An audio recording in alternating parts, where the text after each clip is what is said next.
مسجد تو بنا دی شب بھر میں ایمان کی حرارت والوں نے، من اپنا پرانا پاپی ہے برسوں میں نمازی بن نہ سکا۔ اور اذان تو اب بھی ہوتی ہے مسجد کی فضا میں اے انور، اذان تو اب بھی ہوتی ہے مسجد کی فضا میں اے انور، جس ضرب سے دل ہل جاتے تھے وہ ضرب لگانا بھول گئے۔ میرے محترم بھائیوں اور بزرگوں و معزز سامعین کرام، اللہ تبارک و تعالی کا بے انتہا احسان ہے کہ اللہ رب العزت نے ہم سب کو کچھ کہنے سننے کے لیے اور ایک اہم فریضہ جمعہ کی نماز ادا کرنے کے لیے ہم سب کو مسجد میں آنے کی توفیق نصیب فرمائی۔ دعا کریں کہ اللہ رب العزت مجھے صحیح اور سچی باتیں کہنے کی توفیق نصیب فرمائے۔ میرے بھائیوں، جو میں نے قرآن کریم کی آیت اور احادیث نبویہ میں سے ایک حدیث جو پڑھی ہے، اگر ہم غور کریں تو اس حدیث میں پوری امت محمدیہ کو یہ آواز لگائی گئی ہے، ہمارے سینوں میں یہ دستک دی گئی ہے اور ہم سے یہ مطالبہ کیا گیا ہے کہ اے لوگوں، تم کب تک غفلت کی زندگی گزارو گے؟ اے لوگوں، تم نے اپنے مقصد تخلیق پر کبھی غور نہیں کیا کہ تم کیوں پیدا کیے گئے ہو اور تم پر کیا کیا فرائض ہیں، تم پر کون سی عبادتیں فرض ہیں؟ تم نے کبھی غور نہیں کیا؟ اس آیت کریمہ میں ہمیں اسی طرف توجہ دلائی گئی ہے۔ یاد رکھیں، آپ دیکھیں دنیا میں ہر قوم کا ایک شعار ہوتا ہے، ہر قوم کی ایک پہچان ہوتی ہے، ہر دھرم کی ایک شناخت ہوتی ہے جس سے وہ دھرم پہچانا جاتا ہے کہ یہ فلاں دھرم ہے۔ تو ہر دین کا ایک لیبل ہوا کرتا ہے اور اس دین کے لوگ اسی نشان، اسی علامت یا یوں کہہ لیں کہ اسی شعار سے پہچانے جاتے ہیں۔ اسی طرح اسلام کا بھی ایک شعار ہے، اسلام کی بھی ایک شناخت ہے اور ایک پہچان ہے۔ اللہ کے نبی جناب محمد رسول اللہ صلی اللہ علیہ وسلم نے فرمایا، لِكُلِّ شَيْءٍ عَلَمٌ، ہر چیز کی ایک علامت ہے، ہر چیز کی یا یوں کہنے کی ہر مذہب کی ایک شناخت ہے جس سے اس مذہب کی پہچان ہوتی ہے۔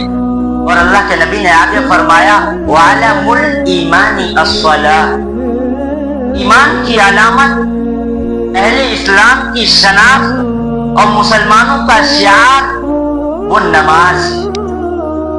تو نماز جو ہے یہ مسلمانوں کا شعار ہے، یہ مسجدوں سے اور ٹوپیوں سے اور ان نمازوں سے مسلمانوں کی پہچان ہوتی ہے، جس سے یہ معلوم ہوتا ہے کہ یہ فلاں مذہب کا ہے، یعنی اہل اسلام سے یہ آدمی تعلق رکھتا ہے۔ آپ غور کریں اس نماز کی اہمیت پر، ذرا غور کریں کہ دنیا میں جتنے بھی اللہ نے احکامات نازل کیے، جتنے بھی احکامات ہیں، اللہ نے ان تمام احکامات کو اس زمین پر اتارا ہے اور اس فرش پر اتارا ہے حضرت جبرائیل علیہ السلام کے واسطے سے۔ جی ہاں، حج کی جب فرضیت ہوئی تو اللہ تبارک و تعالی نے حج کو اس فرش پر اتارا حضرت جبرائیل علیہ السلام کے واسطے، اور روزے کی فرضیت بھی اسی زمین پر اتری ہے۔ اسی طریقے سے وجوب زکات کی فرضیت بھی اسی زمین پر اتری ہے۔ جب نماز کی باری آئی تو اللہ رب العزت نے جناب محمد رسول اللہ صلی اللہ علیہ وسلم کو اپنے دربار شاہی میں بولا کر یہ نماز کا تحفہ عطا کیا۔ آپ اس سے نماز کی اہمیت کا اندازہ لگا سکتے ہیں کہ تمام احکامات اللہ نے حضرت جبرائیل علیہ السلام کے واسطے سے زمین پر اتارا، لیکن جب نماز کی باری آئی تو اپنے محبوب جناب محمد رسول اللہ صلی اللہ علیہ وسلم کو معراج میں بلا کر یہ نماز کا تحفہ عطا کیا۔ آپ دیکھیں کہ نماز کی اہمیت کا اس سے اندازہ لگائیں۔ جب معراج میں اللہ نے اپنے محبوب کو، اپنے چہیتے رسول کو 3 تحفے عطا کیے۔ نمبر 1، یہ نماز کا تحفہ اللہ نے اپنے محبوب کو دیا، اپنے محبوب کے واسطے سے پوری امت کو دیا۔ نمبر 2، جو تحفہ اللہ نے اپنے پیغمبر کو دیا، دوسرا تحفہ یہ ہے کہ اللہ نے اپنے نبی کی امتوں کے شرک کے علاوہ تمام گناہوں کی بخشش کا پروانہ نبی کو ملا معراج میں۔ یہ دوسرا تحفہ تھا۔ اور تیسرا تحفہ یہ دیا کہ سورہ بقرہ کی آخری رکوع اللہ نے تحفے میں اپنے محبوب کو دیا۔ تو یہ 3 تحفے اللہ نے معراج میں اپنے پیغمبر کو دیا ہے۔ جب پیغمبر یہ تحفہ لے کر آ رہے تھے تو حضرت موسیٰ علیہ السلام سے ملاقات ہوئی، یعنی نماز کا تحفہ۔ حضرت موسیٰ علیہ السلام نے کہا بما امرت یا محمد صلی اللہ علیہ وسلم، اے محمد صلی اللہ علیہ وسلم، آپ کو دربار شاہی سے کیا تحفہ ملا ہے؟ اللہ کے نبی جناب محمد رسول اللہ صلی اللہ علیہ وسلم نے کہا کہ میری امت کو اللہ تبارک و تعالی نے میری امت پر 50 نمازیں فرض کی۔ کتنی نمازیں؟ 50 نمازیں فرض کی ہے۔ حضرت موسیٰ علیہ السلام نے جب سنا تو حضرت موسیٰ علیہ السلام نے کہا ان امتک لا تستطيع 50 صلاة كل يوم، اے اللہ کے نبی، آپ کی امت اس 50 نمازوں کی ادائیگی کی طاقت نہیں رکھتی ہے۔ فرجع الى ربک فاسألہ التخفیف، حضرت موسیٰ علیہ السلام نے کہا کہ آپ دوبارہ اپنے رب کے پاس جائیں اور دربار شاہی میں جا کر عرض کریں اے اللہ میری امت جو ہے اس 50 نمازوں کی طاقت نہیں رکھتی ہے۔ حضرت موسیٰ علیہ السلام نے یہ جو بات کہی کہ آپ کی امت 50 نمازوں کی طاقت نہیں رکھتی ہے، انہوں نے دلیل میں پیش کیا، فرمایا واللہ انی جربت الناس قبلک وعالجت بنی اسرائیل اشد المعالجہ۔ حضرت موسیٰ علیہ السلام نے کہا کہ ہم نے آپ سے پہلے لوگوں کو آزمایا ہے، ہم نے بنی اسرائیل کا تجربہ کیا ہے، ان کو آزمایا ہے، لہذا آپ جائیں اور اللہ سے عرض کریں کہ اللہ میری امت 50 نمازوں کی ادائیگی کی طاقت نہیں رکھتی ہے۔ حضرت حضور اقدس صلی اللہ علیہ وسلم حضرت موسیٰ علیہ السلام کے کہنے پر وہاں سے دوبارہ تشریف لے گئے دربار شاہی میں، اور وہاں جا کر 10 نماز جو ہے 10 نماز 50 میں سے کم کرنے کی درخواست کی۔ اللہ نے 10 نمازیں کم کر دی اور 40 نمازیں بچ گئی۔ پھر جب دوبارہ آنے لگے تو حضرت موسیٰ علیہ السلام سے دوبارہ ملاقات ہوئی۔ حضرت موسیٰ علیہ السلام نے پھر بھیجا، کہا آپ کی امت 40 نمازوں کی ادائیگی کی بھی وسعت نہیں رکھتی ہے، لہذا آپ دوبارہ جائیں۔ اللہ کے نبی دوبارہ گئے، یہ سلسلہ چلتا رہا، یعنی آنا جانا، یہاں تک کہ 5 نمازیں بچ گئی۔ حضرت موسیٰ علیہ السلام نے کہا اے اللہ کے نبی اور پھر جائیں اور 5 نمازوں میں سے بھی کم کرائیں، اس لیے کہ آپ کی امت اس کی بھی وسعت نہیں رکھتی ہے۔ اللہ کے نبی نے کہا سألت حتى استحييت، اے موسیٰ مجھے اب اللہ کے دربار میں جا کر نمازوں میں تخفیف کرانے میں مجھے شرم محسوس ہو رہی ہے، تو لہذا یہ 5 نمازیں باقی رہ گئی۔ لیکن اللہ نے اپنے حضور سے کہا اے نبی، اگر آپ کی امت میں سے کوئی بھی فرد، کوئی بھی آدمی، کوئی بھی شخص اگر ان 5 نمازوں کو پابندی کے ساتھ ادا کرتا ہے، جماعت کی پابندی کے ساتھ، اس کے مستحبات، واجبات اور اس کے سنن کے پابندی کے ساتھ ان نمازوں کو ادا کرتا ہے، تو اسے 50 نمازوں کا ثواب ملے گا۔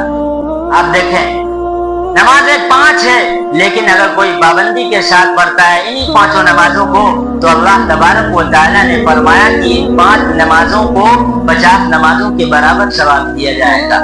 تعداد 5 ہے لیکن ثواب 50 نمازوں کے برابر ہے۔ تو یہ نماز جو ہے یہ مسلمانوں کا شعار ہے، اس سے مسلمانوں کی شناخت ہوتی ہے، اس لیے ہم سب کو چاہیے کہ ہم سب ان نمازوں کی پابندی کریں۔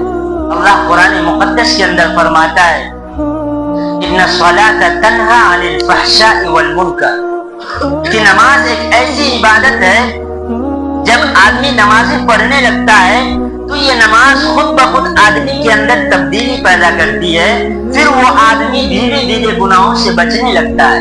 ان الصلاۃ تنہا عن الفحشاء والمنکر، بے حیائی اور برائی سے یہ نماز روکتی ہے۔ اس لیے کہ جب آدمی یہ نمازوں والے لباس میں آ جاتا ہے، جب سر پر ٹوپی ہوتی ہے تو گناہ کے کام کرنے میں اسے آر محسوس ہوتی ہے۔ تو اس ٹوپی کی وجہ سے آپ دیکھیں کہ آدمی گناہوں سے بچتا ہے۔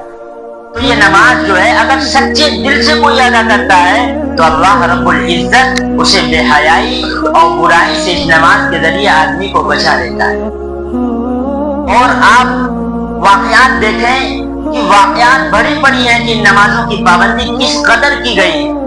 حضرت فاطمہ الزہرا رضی اللہ تعالی عنہا کے بارے میں آتا ہے کہ سردیوں کی رات ہے، سردیوں کی لمبی رات ہے۔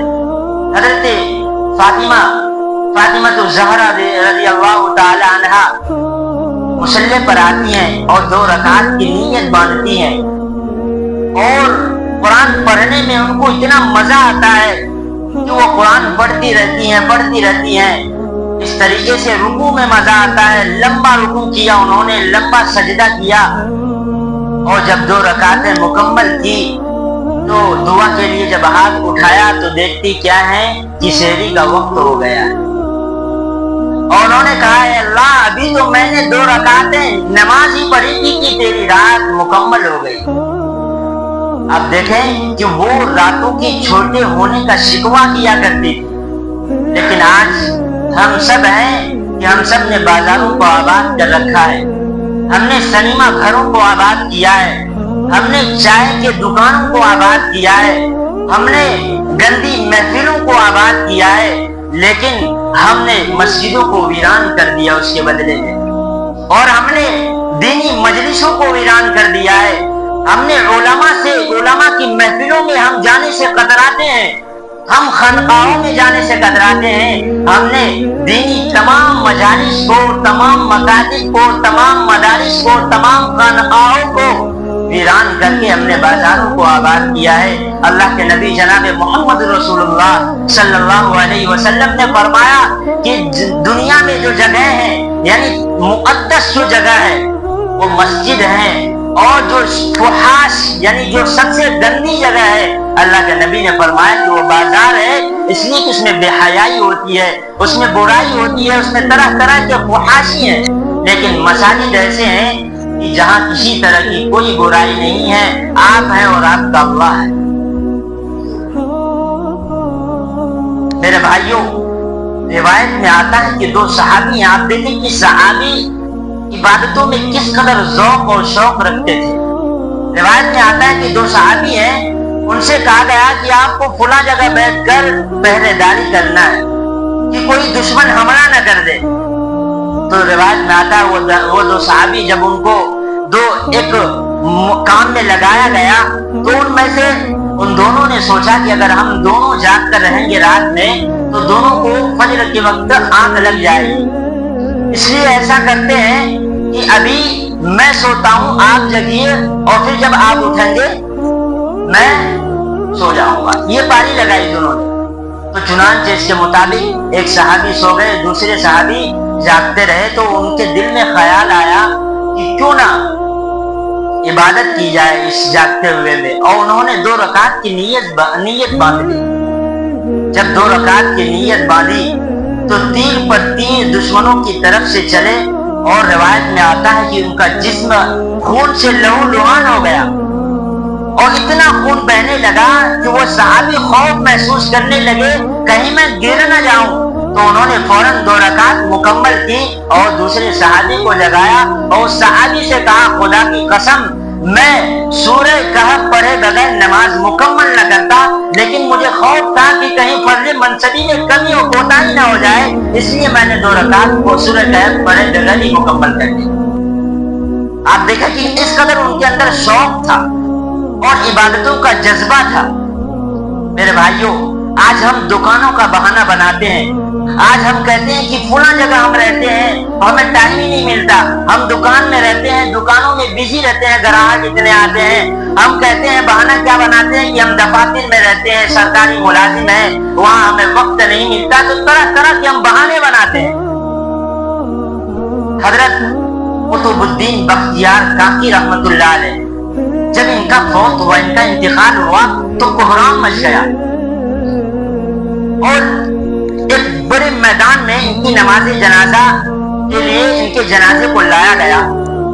جب جنازے کو بڑے میدان میں لایا گیا تو کتابوں میں لکھا ہے کہ لوگوں کا جو مجمع تھا وہ یوں کہہ لیں کہ گویا کہ انسانوں کا سمندر تھا، زبردست مجمع تھا۔ اس مجمع میں جب جنازے کو لایا گیا تو خاموشی کے ساتھ ایک شخص آگے بڑھا، وہ آگے بڑھا اور اس نے کہا کہ میں اس جنازے کا وصی ہوں، مجھے حضرت قطب الدین بختیار کاکی رحمت اللہ علیہ نے وصیت کی ہے، وہ وصیت میں آپ تمام لوگوں کے سامنے پیش کرنا چاہتا ہوں۔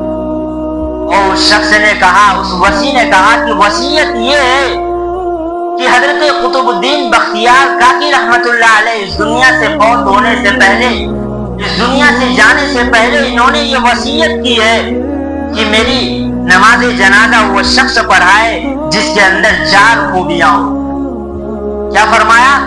وصی نے فرمایا کہ اس جنازے یعنی اس میت نے حضرت قطب الدین بختیار کاکی رحمت اللہ علیہ نے مجھ سے وصیت کی ہے کہ میری نماز جنازہ وہ شخص پڑھائے جس کے اندر 4 خوبیاں ہوں۔ اس وصی نے کہا کہ پہلی خوبی یہ ہے کہ اس کی تہجد کی نماز کبھی فوت نہ ہوئی ہو۔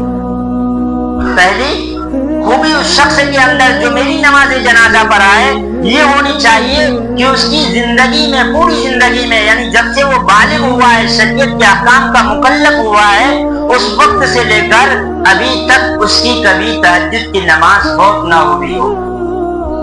اور فرمایا کہ حضرت قطب الدین بختیار کاکی رحمت اللہ علیہ نے دوسری شرط یا یوں کہہ لیں کہ دوسری نشانی یہ فرمائی کہ وہ شخص، اس شخص کی نگاہ کبھی غیر محرم پر نہ پڑی ہو، اس شخص کی نگاہ کبھی غیر محرم پر نہ پڑی ہو، اگر پڑی ہو تو فوراً ہٹا لی ہو۔ اچھا شریعت میں دیکھیں اگر آپ کی نگاہ کسی غیر محرم پر پڑتی ہے تو فوراً ہٹا لیں، کیونکہ یہ جو پہلی نگاہ ہے آپ کے اختیار سے نہیں ہے،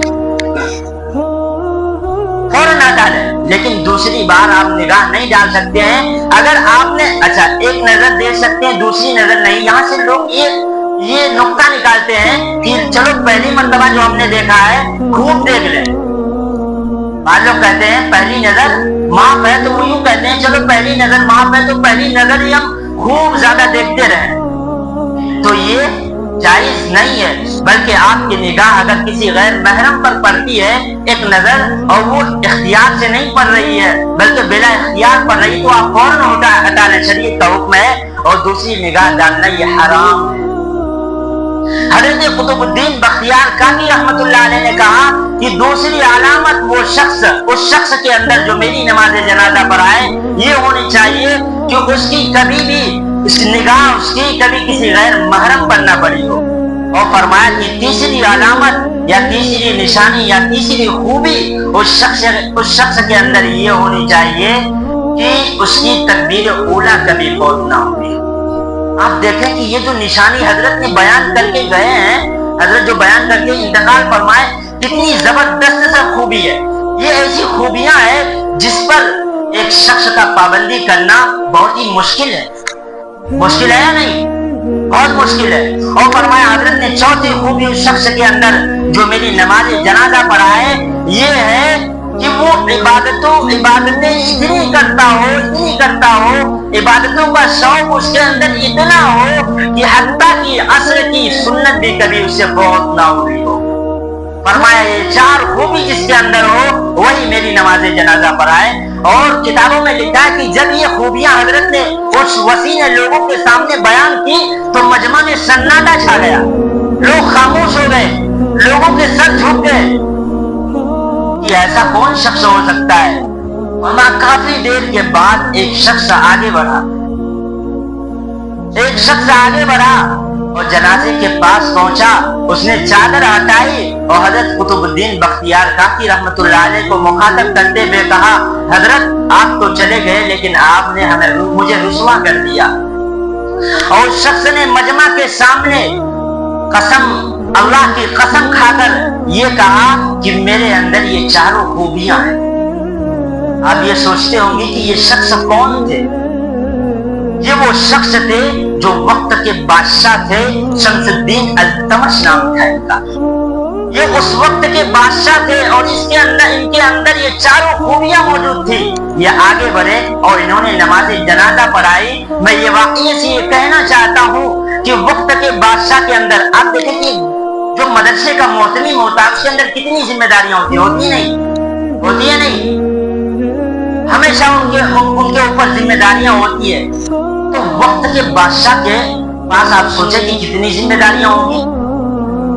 اپنے رعایا کی فکر کہاں کیا ہے، ایک ممبر ہی آپ دیکھیں کہ محلے کو سنبھالنے میں کیا ہوتا ہے، بے چین ہو جاتا ہے۔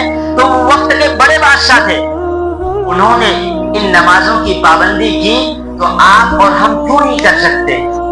آپ اور ہم یہ کیوں بہانہ بناتے ہیں کہ ہم دکانوں سے ہمیں فرصت نہیں ملتی، دفاتر میں ہم رہتے ہیں ہمیں موقع نہیں ملتا؟ آپ دیکھیں کہ وقت کے بڑے بادشاہ انہوں نے نمازوں کی پابندی کی، تو ہم کیوں نہیں کر سکتے؟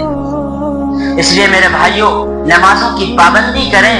یہ وہ نماز ہے، اللہ کے نبی اللہ تبارک و تعالی قرآن مقدس کے اندر کہتا ہے، یا ایھا الذین آمنوا استعینوا بالصبر والصلاۃ، اے ایمان والو اللہ سے مدد طلب کرو نماز اور صبر کے ذریعے سے۔ یعنی نماز کے ذریعے سے اللہ سے مدد طلب کرو۔ جب بندہ اللہ کے روبرو سرداریز ہوتا ہے تو خدا کی قسم اس سے عاجزی کی کوئی بڑی چیز نہیں ہے۔ سب سے بڑی چیز یہی ہے کہ آپ سجدے میں ہیں تو گویا کہ روایتوں میں آتا ہے بندہ جب اللہ سے قریب کس وقت ہوتا ہے؟ بندہ اللہ سے قریب اس وقت ہوتا ہے جب بندے کا سر اللہ کے روبرو ہوتا ہے، یعنی سجدے میں ہوتا ہے۔ تو یہ تذلل، یہ عاجزی جو حاصل ہوتی ہے سجدے میں، یہ بہت بڑی چیز ہے اور اللہ کے نزدیک اسی شخص کی مقبولیت ہے۔ اور خدا کی قسم جب آپ کی نماز قبول ہوگی تو آپ کی زکات بھی قبول ہوگی، آپ کا حج بھی قبول ہوگا۔ اور ہم دعا مانگتے ہیں، اے اللہ ہمیں حج مبرور عطا فرما، اے اللہ ہمیں حج مبرور عطا فرما، یعنی مقبول حج عطا فرما۔ مقبول حج کی نشانی یہ ہے کہ وہ بندہ جو حج کر کے آیا ہے، آپ دیکھیں کہ اس کی حالت حج کرنے کے بعد تبدیل ہوئی یا نہیں۔ ایک بندہ ہے وہ حج کرنے سے پہلے گناہگار تھا، اس کی حالت بیکار تھی، گناہوں میں مبتلا رہتا تھا، لیکن اللہ نے حج کی توفیق نصیب فرمائی، حج کر کے آیا اور پھر اس نے اس دنیا کو، جس دنیا میں وہ حج کرنے سے پہلے تھا، اس دنیا کو چھوڑ دیا۔ اس نے بے حیائی اور ساری برائیوں کو چھوڑ دیا۔ تو آپ یہ سمجھ لیں کہ اس کا حج کیا ہو گیا؟ مقبول ہو گیا۔ مقبول حج کی نشانی یہی ہے۔ تو میرے بھائیو، اللہ تبارک و تعالی فرماتا ہے، یا ایھا الذین آمنوا استعینوا بالصبر والصلاۃ، اے مومنو نماز اور صبر کے ذریعے سے اللہ سے مدد طلب کرو۔ حضرت سعید بن جبیر رضی اللہ تعالیٰ عنہ کے بارے میں آتا ہے کہ جب حجاج بن یوسف نے ان کو قتل کرنا چاہا تو حجاج بن یوسف نے کہا کہ بتاؤ تمہاری آخری تمنا کیا ہے؟ حضرت سعید بن جبیر رضی اللہ تعالیٰ عنہ نے فرمایا کہ میری آخری تمنا یہ ہے کہ میں 2 رکعت نماز پڑھوں۔ ان کو یہ اجازت دی حجاج بن یوسف نے، اور انہوں نے 2 رکعتوں کی نیت باندھی اور نماز مکمل کی جلدی سے۔ حالانکہ وہ لمبی نماز پڑھنا چاہتے تھے، انہوں نے اس خواہش کا اظہار بھی کیا۔ بعد میں انہوں نے کہا کہ اچھا، حجاج بن یوسف نے پھر کہا کہ تم نے اتنی جلدی نماز کیوں پڑھ لی؟ انہوں نے کہا کہ میں نے اتنی جلدی نماز اس لیے پڑھی ہے تاکہ تم یہ نہ سوچو کہ میں موت کے ڈر سے لمبی نماز پڑھ رہا ہوں، میں نے اس لیے اتنی جلدی نماز پڑھ لی۔ تو آپ دیکھیں کہ ان کے اندر، صحابہ کرام کے اندر موت سامنے ہے، لیکن نماز کا شوق ان کے اندر سے نہیں گیا۔ وہ اس وقت بھی جبکہ موت ان کے حلق میں آ چکی ہے، اس وقت بھی ان کے اندر یہ تمنا تھی کہ میں لمبی نمازیں پڑھوں۔ اللہ تبارک و تعالیٰ کہتا ہے، قد افلح المؤمنون الذین هم فی صلاتهم خاشعون، کامیاب ہے وہ مومنین، وہ کامیاب ہے مومنین۔ کون مومنین؟ اللہ فرماتا ہے عام مومنین نہیں، سب نہیں، اللہ فرماتا ہے الذین هم فی صلاتهم خاشعون، وہ لوگ جو اپنی نمازوں کو خشوع اور خضوع کے ساتھ ادا کرتے ہیں۔ یہ نہیں کہ آئے اور جیسے من ہوا نماز پڑھ کے چلے گئے، نہیں، بلکہ خشوع اور خضوع کے ساتھ۔ خشوع خضوع کیا ہے؟ نماز پڑھتے وقت بندے کے دل میں یہ خیال ہو کہ میں ہوں اور میرا رب ہے، یعنی اگر کوئی مجھے نہیں دیکھ رہا ہے تو مجھے کون دیکھ رہا ہے؟ اللہ دیکھ رہا ہے۔ آپ دیکھیں کہ غلام، ایک ملازم جب آپ کے تحت کوئی کام کرتا ہے تو جب آپ سامنے ہوتے ہیں تو وہ خوب محنت سے کام کرتا ہے تاکہ میرا جو آقا ہے وہ کیا ہو جائے؟ خوش ہو جائے۔ تو اسی طرح دل میں یہ خیال لگ کر بندہ نماز پڑھے کہ مجھے اللہ دیکھ رہا ہے، جب بندے کے اندر یہ تصور ہوگا تو اس کی نماز یقیناً مقبول ہوگی۔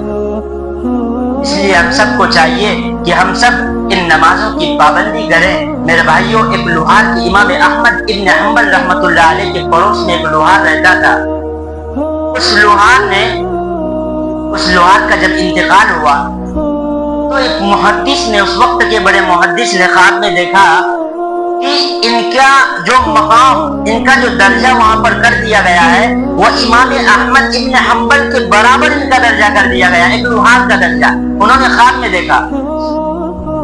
تو اس محدث نے پوچھا اس لوہار سے، اچھا پوچھا نہیں بلکہ جب وہ صبح جگے تو ان کے گھر گئے اور ان کے دل میں یہ خیال آیا کہ آخر امام احمد ابن حنبل کے درجے میں ان کو کیسے رکھ دیا گیا، حالانکہ امام احمد ابن حنبل وہ ہیں جنہوں نے خلق قرآن کے مسئلے میں بڑی قربانیاں دی ہیں اور دین کے اندر ان کا ایک بڑا رول ہے، ایک کردار ادا کیا انہوں نے۔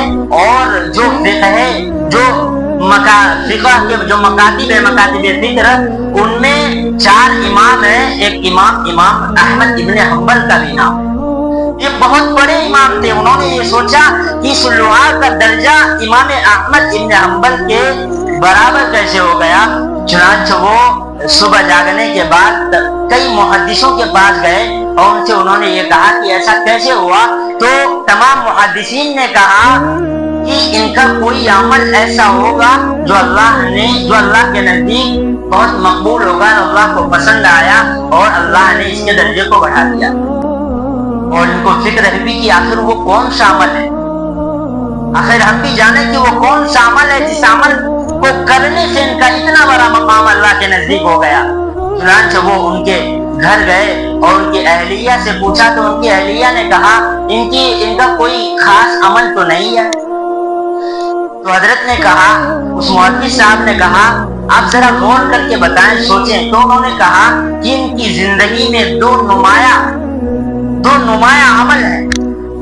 ایک عمل یہ ہے ان کا کہ یہ لوہے کا کام کرتے تھے۔ ان کا ایک عمل یہ ہے کہ جب اذان ہوتی تھی تو یہ جس حالت میں بھی ہوتے تھے، جیسے ہاتھ میں ہتھوڑا ہے، ہاتھ اوپر ہے، اب ماریں گے لوہے پر، یعنی لوہے کو کوٹنے کے لیے ہاتھ اوپر ہے، لیکن وہ جب اذان سنتے تو ان کے ہاتھ فوراً وہیں رہ جاتا تھا، وہ پھر لوہے کو کوٹتے نہیں تھے۔ یعنی جس حالت میں بھی ہوتے تھے اسی حالت سے اللہ رب العزت کے گھر کی جانب کیا لوٹ آتے تھے اذان سن کر۔ ان کا ایک یہ عمل تھا۔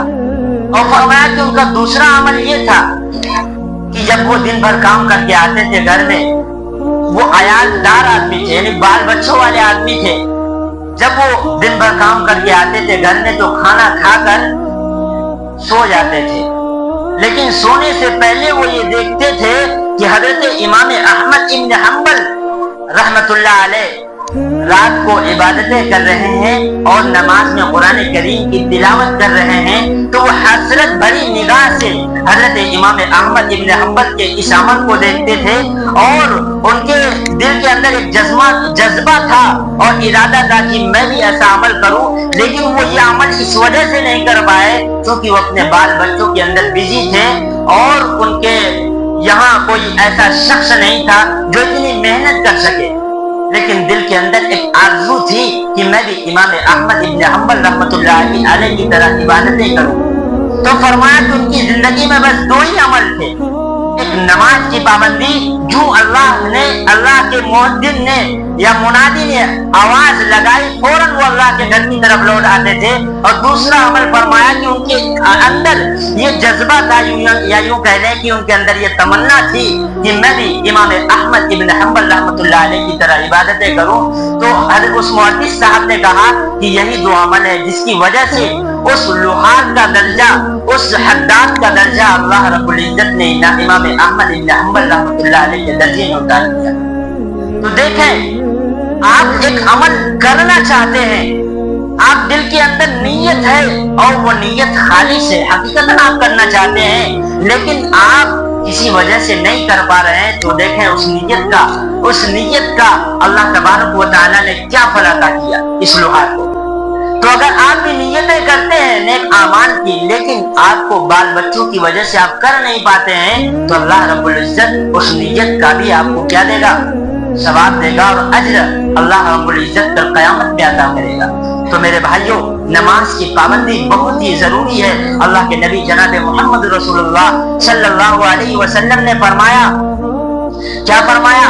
اول ما یحاسب یوم القیامہ الصلاۃ، کل قیامت میں جو سب سے پہلا عمل ہوگا، جس عمل کا حساب ہوگا اللہ رب العزت کے دربار میں، اللہ کے نبی فرماتے ہیں الصلاۃ، وہ نماز کا عمل ہوگا۔